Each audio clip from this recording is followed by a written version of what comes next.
శ్రీ దత్త దర్శనం పార్ట్ 22 వివాహం.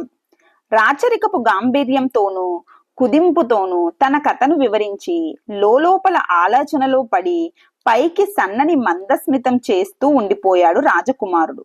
ఈ కుండల ఈ పిల్లను పెళ్లి చేసుకోమని సూచిస్తోంది. లేకపోతే కామధేనువు చెప్పిన మాటలను అంత వాచ్యంగా తనకు చెప్పవలసిన పని లేదు. తన మనస్సు కూడా ఆ సుందరి వైపు గాఢంగా మొగ్గి ఉన్నమాట నిజమే. ఆ సుందరికి కామధేనువు మాట వల్లే గాక తన సౌందర్యం వల్ల కూడా తన మీద మనస్సు నిలిచిందనటానికి ఆమె చూపులే సాక్ష్యం. ఇలా పరస్పర అనురాగం ఇక్కడ కుదిరి ఉంది. అది కాక ఆమె సర్వ విధాలా తనకు తగినది అన్నమాట కూడా నిజమే. ఏ విధమైన వంక లేదు. కానీ తనకు తల్లిదండ్రులున్నారు. వారి ముద్దు ముచ్చటలున్నాయి. వారిని దైవాధికంగా ఆరాధించి తీరాలన్న ధర్మానుశాసనం ఉంది.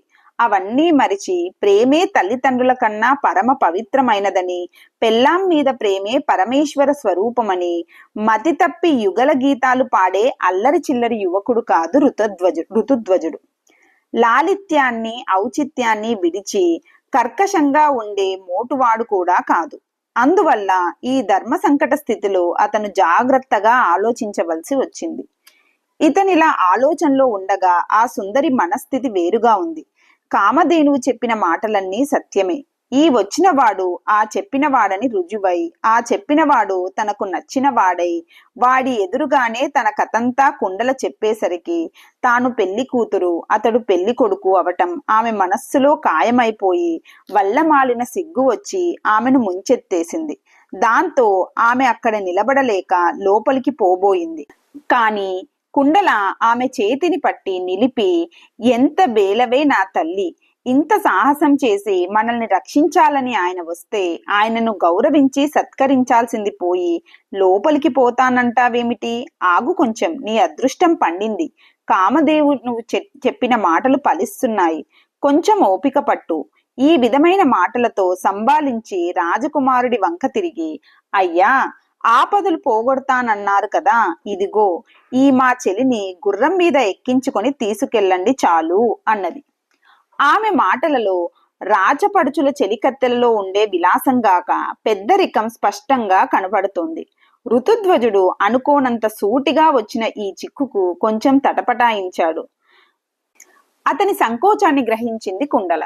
ఆమె ఒక్క క్షణం ఆగి ఇలా అంది, రాజకుమారా, ఇది ఆపత్ సమయం అంతగా లేదు. ఇది దాపరికాలకు పరస్పర మర్యాదలకు సమయం కాదు. అందులోనూ నీ వంటి సన్మిత్రుడి వద్ద దాపరికం అసలు అక్కర్లేదు. నిన్ను చూసిన మరుక్షణమే ఈ మా చెలి తన యవ్వనాన్ని నీకే ఉంకువ చెయ్యాలని మన్మధుడానగా శపథం చేసింది. కామధేనువు మాటలు ఈమె కోరికనే బలపరుస్తున్నాయి. ఈమె గంధర్వ రాజపుత్రి, కన్య, వినయవత్రశీలి. నీకు అన్ని విధాలా తగిన సంబంధం ఇది. గంధర్వ కన్యలకు గాంధర్వ వివాహం శాస్త్ర సమ్మతమే. ఇందులో ఏమీ తప్పులేదు. కనుక బాబు, నా మాట విను. ఆమె మాటల్లో అనునయం దైన్యంతో కలిసి ఉంది. రాజకుమారుడు విని సన్నగా నవ్వి, మరి నేను మానవుణ్ణి కదా అని ఊరుకున్నాడు. అతని హృదయంలో ఆ సుందరి పట్ల ఉదయించి ఉన్న అనురాగావేశాన్ని కుండల ఇదివరకే గ్రహించింది. కానీ మర్యాద కాదని బయట కనలేదు. ఇప్పుడు అతనిలోని నిగ్రహాన్ని, ధర్మదీక్షని చూసి ఆవిడ అబ్బురపడింది. లోపల ఆనందపడ్డది కూడా.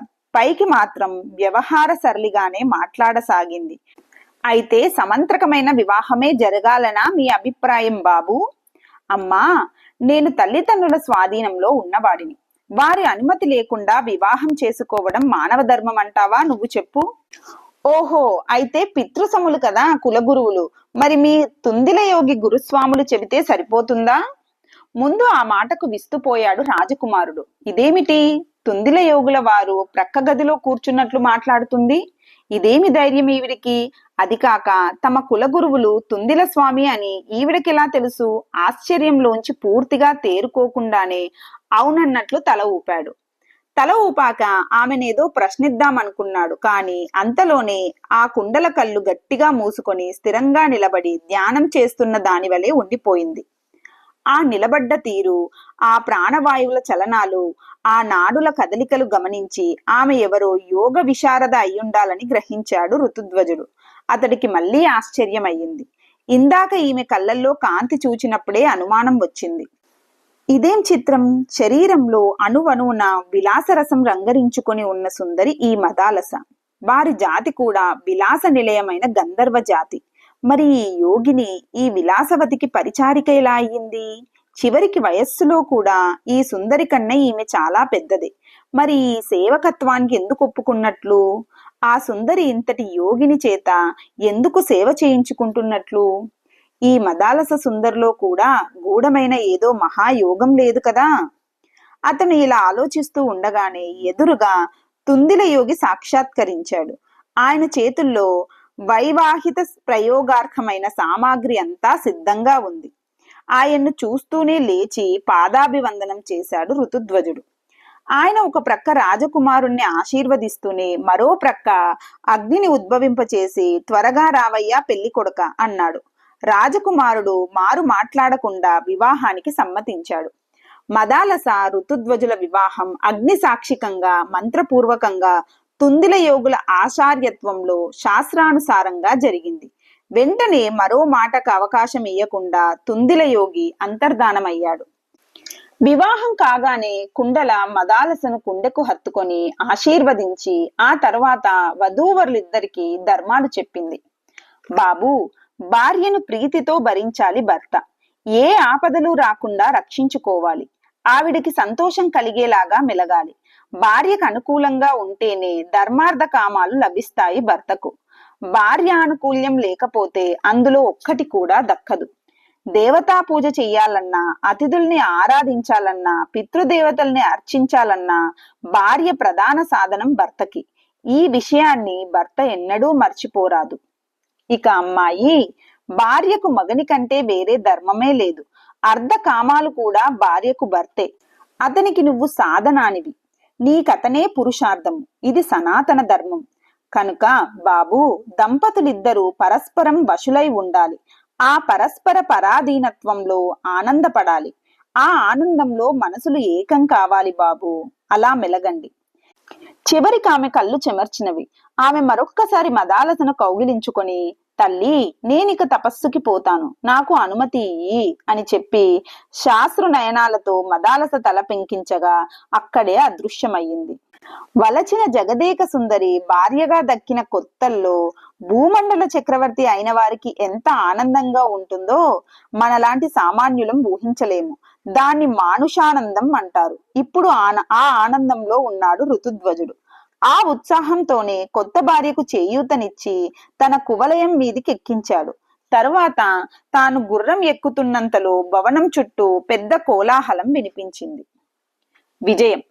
వీరిక్కడ అనురాగాల సందడిలో ఉండగా అక్కడ పాతాళకేతువు తన ప్రాణాల సంగతి ఆలోచించుకునే సందడిలో ఉన్నాడు. ఎలాగూ అంత దూరం తన్ను తరుముకొచ్చాడు కనుక ఆ ఋతుధ్వజుడు తన్ను ఇవాళ కాకపోతే రేపైనా వెదికి చంపుతాడు. అలాంటప్పుడు వీడు ఒంటరివాడుగా ఉన్నప్పుడే సైన్య సమేతంగా తాను పోయి చుట్టేస్తే వాడి పీడ శాశ్వతంగా విరగడైపోతుంది కదా అని ఆ రాక్షసుడు ఆలోచించాడు. రాక్షసులు ఇలా కాకపోతే మరోలా ఎలా ఆలోచిస్తారు? అయితే తను చావు దెబ్బ తిని ఉన్నాడు కనుక ఈ దశలో తను యుద్ధానికి అంతగా పనికిరాడు. అందుచేత వాడు తన తమ్ముడైన తాళకేతువు దగ్గరికి వెళ్ళి వాణ్ణి సహాయానికి రమ్మన్నాడు. వాడి సైన్యంతో సహా వచ్చాడు. వాడి సైన్యం వీరి సైన్యం కలిసి రెట్టింపయ్యాయి. మహా సంభ్రమంగా ఋతుధ్వజుణ్ణి పట్టాలని వచ్చారు అన్నదమ్ముళ్ళిద్దరు. కొత్త పెళ్లి కొడుకు గుర్రం ఎక్కుతుండగా వినిపించిన కోలాహలం అదే. ఆ సేనావారాన్ని చూసి ఆ మహావీరుడు ఉత్సాహంతో పొంగిపోయాడు. జాగ్రత్తగా గుర్రం మీద కూర్చో, భయం లేదు అని భార్యకు ధైర్యం చెప్పి తన ధనస్సును తీసుకొని నిర్భయంగా సేనకెదురు నడిచి తన బాణవర్షంతో సేనంతటిని క్షణాలలో భస్మీపటలం చేసేశాడు. అతని లాఘవాన్ని, పరాక్రమ టోపాన్ని, విద్యాపాటవాన్ని చూచి కుసుమ కోమలంగా కనిపించే తన భర్తలో ఇంత పరాక్రమం ఎలా దాగి ఉన్నదా అని ఆశ్చర్యపడ్డది మదాలస. యముడికి సుందర రూపం ఎప్పుడొచ్చిందా అని వాపోయారు రాక్షస వీరులు. ఋతుధ్వజుడు సేనావారాన్ని చికాకు చేసి తన దృష్టిని పాతాళకేతువు మీద కేంద్రీకరించాడు. పాపాత్ముడైన ఆ రాక్షసుణ్ణి అవలీలగా చంపి వాడికి సహాయం రాబోయిన వాడి తమ్ముడు తాళకేతువును చావగొట్టి వాడు మూర్ఛపోయి నేలపడి ఉండగా నిరాయుధుణ్ణి కొట్టరాదని వదిలేశాడు. చావగా మిగిలిన సేన పలాయన మంత్రం పఠించింది. ఇక యుద్ధం చేసి ఎదురించే వారెవ్వరూ లేకపోవటం వల్ల ఋతుధ్వజుడు విజయదర్పంతో భార్యతో కలిసి అశ్వాన్ని అధిరోహించి పాతాళ నగర వీధుల్లో ఊరేగింపులాగా టీవీగా సాగి వెళ్లిపోయాడు. అతడు సరాసరి తన తండ్రి సన్నిధికి వెళ్లి భార్యాసహితుడై తండ్రికి నమస్కరించాడు.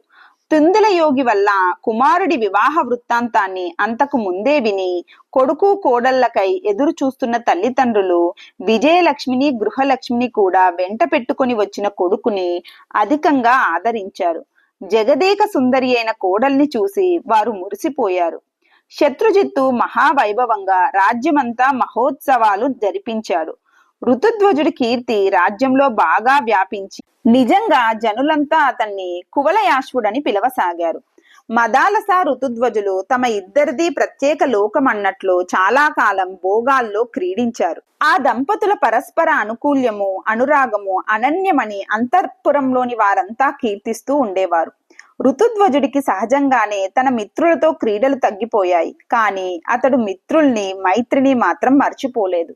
మర్యాద తెలిసిన వారవటం చేత, మిత్రుడి సుఖాన్ని కోరేవారవటం చేత వారే అతన్ని ఆటల్లోకి అంతగా రానీయక పరిహాసోక్తులతో అంతఃపురానికే పంపేసేవారు. అతడు తన విద్యుక్త ధర్మాలను కూడా మర్చిపోలేదు. ముని సేవనం వల్ల ఇంతటి అభ్యుదయం తన పుత్రుడికి కలిగిందన్న ప్రీతితో ఋష్యాశ్రమాల సౌకర్యాలను పర్యవేక్షించే బాధ్యతను యువరాజుకే అప్పజెప్పాడు శత్రుజిత్తు. కువలయాశ్వుడు కూడా మహర్షుల సందర్శన మహాభాగ్యం అబ్బుతుందనే ప్రీతితో ఆ పన్ని ఉత్సాహంగా నిర్వర్తించేవాడు. తరచుగా ఏదో ఒక ఋష్యాశ్రమానికి వెళ్లి రావటం అతనికి పరిపాటి అయిపోయింది. నయవంచన. ఆ అలవాటు చొప్పున అతడు ఒకనాడు యమునా తీరం వెంట ఋష్యాశ్రమాలను వెతుక్కుంటూ చాలా దూరం పోయాడు. కూడా కొద్దిమంది మిత్రులు మాత్రమే ఉన్నారు. అలా చాలా దూరం వెళ్ళాక వారికి అక్కడ ఒక విచిత్రమైన ఋష్యాశ్రమ ప్రాంతం కనిపించింది. ఎటు చూచినా పెద్ద పెద్ద ఫలవృక్షాలు పుష్పవృక్షాలు కిక్కిరిసి ఉన్నాయి. చిత్రం ఏమిటంటే ఆ అడవి చెట్లు కూడా ఉద్యానవనాల్లో లాగా చక్కటి వరుసల్లో బారులు తీర్చి ఉన్నాయి. కొంచెం లోపలికి వెడితే అక్కడ కొన్ని వందల రకాల పూల తీగలు గుబుర్రు గుబుర్లుగా పెరిగి ఉన్నాయి. అక్కడ వివిధ రకాల రంగులతో పూలే కాక వివిధ పక్షుల జంతువుల ఆకారాల్లో కూడా పూలున్నాయి. ఇవి కాక పువ్వులు, పూలలో గుత్తులు, పువ్వులే దళాలుగా ఉన్న పూలు, కొన్ని చోట్ల ఆకులు పూలు కలిసి గుత్తిగా కట్టినట్లుగా ఉన్న పూలు, ఇలా అనేక రకాల విడ్డూరాలు ఆ పూల తోటలో ఉన్నాయి. ఈ ముని ఎవరో గాని పుష్పప్రియుడు. ఎక్కడా కనీ విని ఎరుగని వింత పూతీగల్ని ఏ లోకం నుంచి తెచ్చాడు, జాగ్రత్తగా పోషిస్తున్నాడు అనుకున్నాడు కువలయాశ్వుడు. ఇంకొంచెం ముందుకు పోతే ఆ మహర్షి తపస్తరంగాలు ప్రసరించి పశుపక్షాదులు సైతం ఎంతగా మారిపోయాయో చూసి మరింత ఆశ్చర్యపోయింది మిత్ర బృందం. చమరీ మృగాలు కసువులూడుస్తున్నాయి. కోతులు కొండముచ్చులు కసువెత్తి పోస్తున్నాయి. పిల్ల పక్షులు ఏదైనా గింజలు తిని పొట్టును కింద పడేస్తే చిలుకలు గోరువంకలు వచ్చి ఆ పొట్టు నేరి పారేస్తున్నాయి. కోకిలలు పాట పాడుతూ ఉంటే వడ్రంగి పిట్టలు తాళం వేస్తున్నాయి. నెమళ్ళు ఆటలాడుతుంటే హంసలు తలలూపుతున్నాయి. లేళ్లు కళ్ళు తిప్పుతుంటే పులులు నోళ్లు తెరుచుకొని చూస్తున్నాయి. ఈ రకంగా ఆ ఆశ్రమ పదంలో అడుగడుగునా వింతలే. ఆ వింతలన్నీ చూచి ఈ మహర్షి ఎంత తపస్సంపన్నుడో కదా అని మిత్రులంతా ఆయన దర్శనం కోసం ఆరాటపడసాగారు. ఆ వింతల్ని ఆ సౌందర్యాల్ని ఇంకా ఇంకా చూస్తూ వారు మరింత ముందుకు సాగేసరికి ఒక చిన్న పర్ణశాల కనిపించింది. వీరిని దూరం నుంచే చూచిన మహర్షి ఆ పర్ణశాలలోంచి ఆదరంతోనూ చిరునవ్వుతోనూ వికసించిన ముఖంతోనూ బయటకు వచ్చి తెలిసిన వాడిలాగానే రండి రండి స్వాగతం అన్నాడు. ఆయన ఆ మాట అంటుండగానే చెట్ల మీది పుష్పాలు కొన్ని గాలికి ఎగిరినట్టుగా ఎగిరి ఆ పర్ణశాల ద్వారానికి ముందర విలువంపుతో అక్షర పంక్తిగా వెలిసినై శ్రీ ఋతుధ్వజ యువరాజుల కుమారులకు సుస్వాగతం అని వివిధ వర్ణాల పూలతో ఆ అక్షర పంక్తిగా అచ్చంగా ఇంద్రధనస్సులాగా ఉంది. వింతల్లోకెల్ల వింత అయిన ఆ వింతను చూసి పరమానందపడి కువలయాశ్వుడు ఆ మునికి వినయపూర్వకంగా నమస్కరించి కుశల ప్రశ్నలు వేయసాగాడు. భగవాన్, తమ తపస్సులు నిర్విఘ్నంగా సాగుతున్నాయా? నాయనా, నీ వంటి మహావీరుడు 1000 కళ్ళతో మమ్మల్ని కనిపెట్టి ఉండగా మాకేమి లోటు? అయ్యా, ఏదో మామూలు కృష్ణ ప్రశ్న అడిగానంతే కాని తమకు విఘ్నం చేసి ఎవడు బ్రతికిపోగలడు? ఎంత వినయశీలివయ్యా! అయ్యా, మీ ఆశీస్సులు కదా మాకు కావలసినవి. వాటికేమి, అవి కోకొల్లలు. మాకు మీరు, మీకు మేము, పరస్పరం తోడ్పడుతూ ఉండడం కదా ధర్మం. దానికి సంశయమేముంది? యువరాజా, మీ వంశమే అలాంటిది. మీకీ ఔదార్యం సహజ సిద్ధమనే ధైర్యంతోనే నిన్నొకటి అడగాలనుకుంటున్నాను. భగవాన్, అడగటమేమిటి? ఆజ్ఞాపించండి. తమకు సౌకర్యాలను సమకూర్చమని కదా నాకు మహారాజుల ఆజ్ఞ. ఏమీ లేదు. నేనొక యాగం చెయ్యాలనుకుంటున్నాను.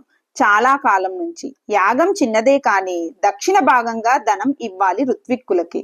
అడవుల్లో ఉండే వాళ్లకు మాకు బంగారం ఎక్కడ దొరుకుతుంది? దీనికోసం అనవసరంగా తపోవ్యయం చెయ్యటం ఎందుకులే అని యాగమే మానుకున్నాను. ఇవాళ నువ్వు కనిపించేటప్పటికీ ఈశ్వర ప్రేరణపై అడగాలనిపించింది. అడిగాను. అయ్యా, దీనికింత సందేహించాలా? మీరు యాగం ఆరంభం చెయ్యండి. దక్షిణల సంగతి మాకు వదిలేయండి. రాజా, అంత పని లేదు. నీ మెడలో ఉన్న ఆ రత్నహారం ఇస్తే మాకదే ఎక్కువ. కువలయాశ్వుడి మెడలో ఉన్న రత్నహారం మదాలస ఇచ్చింది.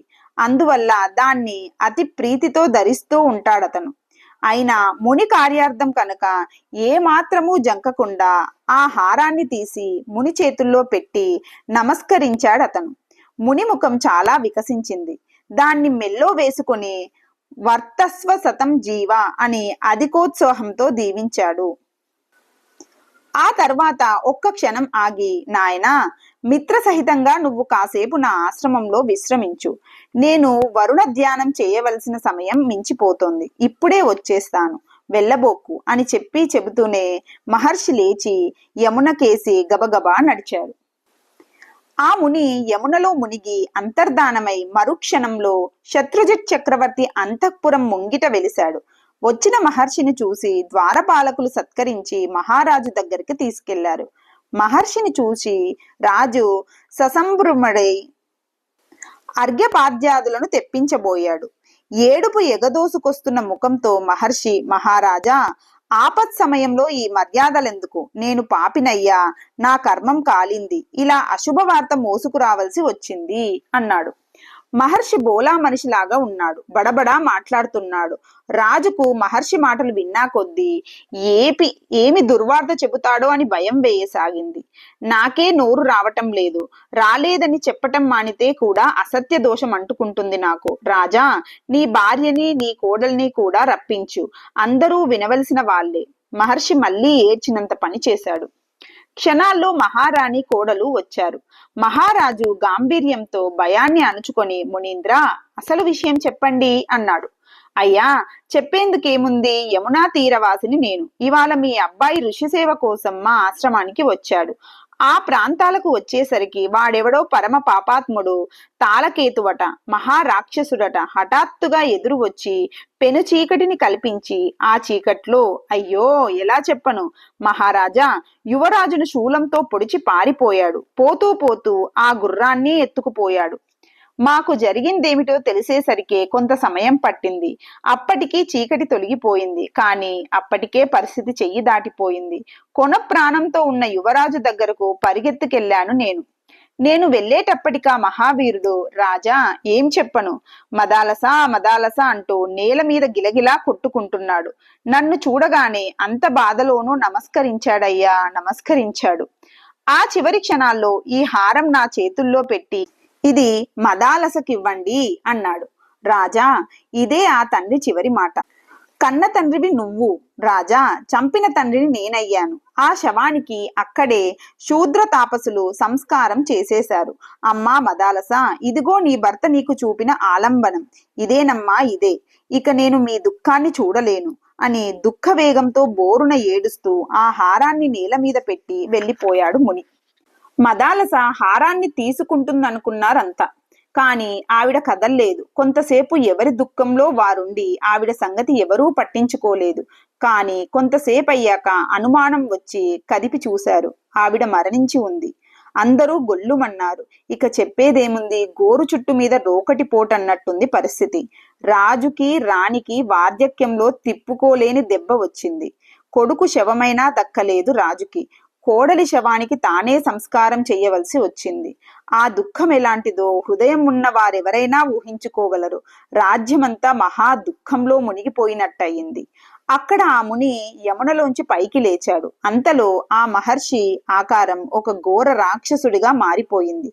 అయ్యో, వాడు తాళకేతువు. వాడు ఆకాశం వంక చూసి చేతులెత్తి వికటంగా అరిచాడు. అన్నా పాలకేతు, పగ తీర్చుకున్నాన్రా. నీ శత్రువుకి శాస్తి చేశాను. నిన్ను కాదని దాన్ని వాడెత్తుకుపోయాడు. దాన్ని చంపి వాడికి వెన్నుపోటు పొడిచాను. పిచ్చి ఎదవ, గడ్డాలు పూల మొక్కలు చూసి బుర్ర తిరిగిపోయి వచ్చి కాళ్ళు పట్టుకున్నాడు. ఈ తాళకేతు అంటే ఆ విధవకి తెలియదు. వీడి పగ పాము పగ. ఒరే అన్నా, ఇవాల్టితో నీ రుణం తీరిందిరా నాకు. వీడు కూడా పెళ్ళాం మీద దిగులుతో మెల్లిగా వాడే చేస్తాడు. నువ్విప్పుడు నిశ్చింతగా స్వర్గ సుఖాలు అనుభవించు. ఈ విధంగా కొంతసేపు అరిచి మళ్ళా ముని రూపంలో ఆశ్రమ పదానికి వచ్చి కువలయాశ్వుడితో ఇష్ట ప్రసంగాలు చేసి మెల్లిగా సాగనంపి పంపేశాడు. వియోగం. కువలయాశ్వుడు పురప్రవేశం చేసేసరికి నగరమంతా శోకమయంగా ఉంది. జనమంతా తన్ను వింతగా చూస్తున్నారు, చూసి సంతోషిస్తున్నారు. కాని అంతలో కళ్ళనీళ్లు పెట్టుకొని ఇళ్లలోకి వెళ్ళిపోతున్నారు. అతనికి ఏమీ అర్థం కాలేదు. మిత్రులకు కూడా ఏమీ తోచటం లేదు. అంతఃపురంలోనికి వెళ్ళాడు. ఎదురుగా తల్లి తండ్రి వచ్చారు. వాళ్ళు చాలాసేపు ఏడ్చి ఉండాలి. కళ్ళు ఉబ్బి ఉన్నాయి. ముఖం గాండ్రించి ఉంది. ముఖాలలో కల లేదు. కొడుకును చూడంగానే వాళ్ళు ఏదో చచ్చినవాడు మళ్ళీ బతికినట్టు ఒళ్ళు నలిగేట్టు కౌగులించుకున్నారు. తర్వాత ముఖాలు వేసుకుని ఏడుపు నాపుకుంటూ ఏదో దీవించారు. తన అంతఃపురంలో తల్లి తండ్రి కనిపించారు. మదాలస జాడే లేదు. వీరి స్థితి అయినా సరిగ్గా లేదు. మొత్తం మీద పరిస్థితి అంతా చిత్రంగా గందరగోళంగా ఉంది. యువరాజుకి ఏదో ఉపద్రవం జరిగి ఉంటుంది. ఎవరూ చెప్పరేమి. అందరి ప్రవర్తన వింతగా ఉంది. అతడు తండ్రిని గుచ్చిగుచ్చి అడిగాడు. చివరికి మదాలస కనిపించదేమిటి, ఏం జరిగింది అని అడిగాడు. ఆ మాటతో గుండె పగిలినట్టు పగిలింది మహారాజు దుఃఖం. ఆ దుఃఖంలోనే జరిగిందంతా చెప్పాడు. భార్య మరణ వార్త వినగానే స్పృహ తప్పి నేల మీద పడిపోయాడు యువరాజు.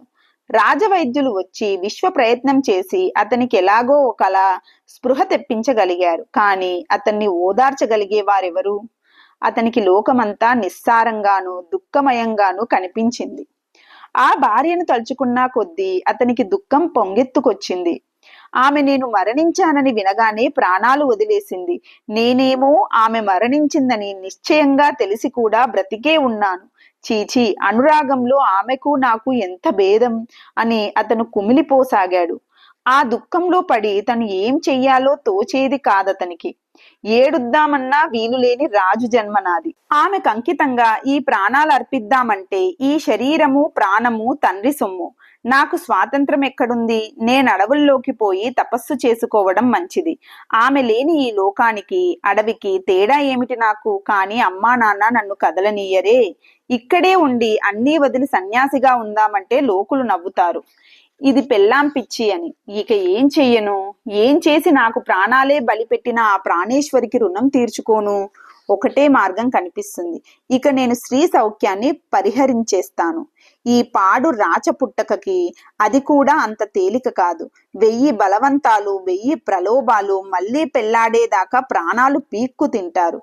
ఎన్ని ఇబ్బందులైనా రాని ఆ లోకోత్తర సుగుణ రాశితో పాలు పంచుకున్న ఈ జీవితంలో మరో స్త్రీకి చోటు లేదు. ఇది నిశ్చయం. ఇలా అనేక విధాలుగా లోలోపల కుమిలిపోతూ ఉండేవాడు. అతని తల్లిదండ్రులు కృషించిపోతున్నారు.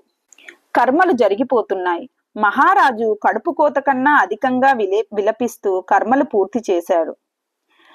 కర్మలన్నీ పూర్తయి శ్రాద్ధం పెట్టిన రోజున బ్రాహ్మణులు వచ్చి ఆశీర్మంత్రాలు పలికారు.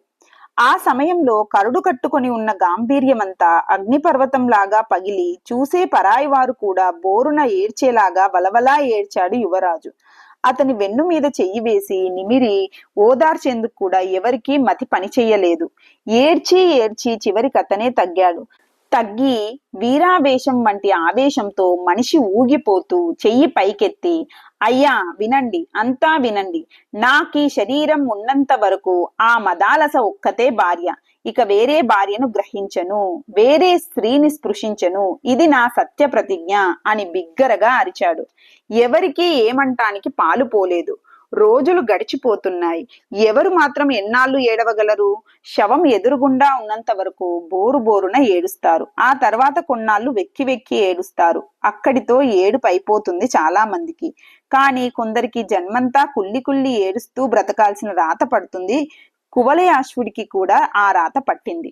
కానీ తనని చూసి రోజు రోజుకి క్షీణించిపోతున్న తల్లిదండ్రుల కోసం తాను కొంత సంభాళించుకోవలసిన బాధ్యత ఏర్పడింది కువలయాశ్వకుడికి.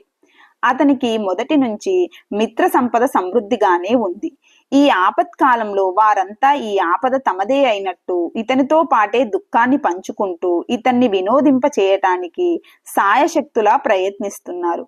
అతను కూడా తల్లిదండ్రుల తృప్తి కోసం కొంత తన మీది స్నేహంతో ఆరాట పడుతున్న మిత్రుల్ని కాదనలేక కొంత, తనకు కూడా బుద్ధికి వ్యాపకం ఉంటే మంచిదని కొంత వారితో కలిసి తిరగటం ప్రారంభించాడు. రాను రాను సహజంగానే అతను మామూలు మనిషి కాజొచ్చాడు. అయితే మిత్రులతోటి కాలక్షేపమే అతనికి ప్రధాన కార్యక్రమమైపోయింది.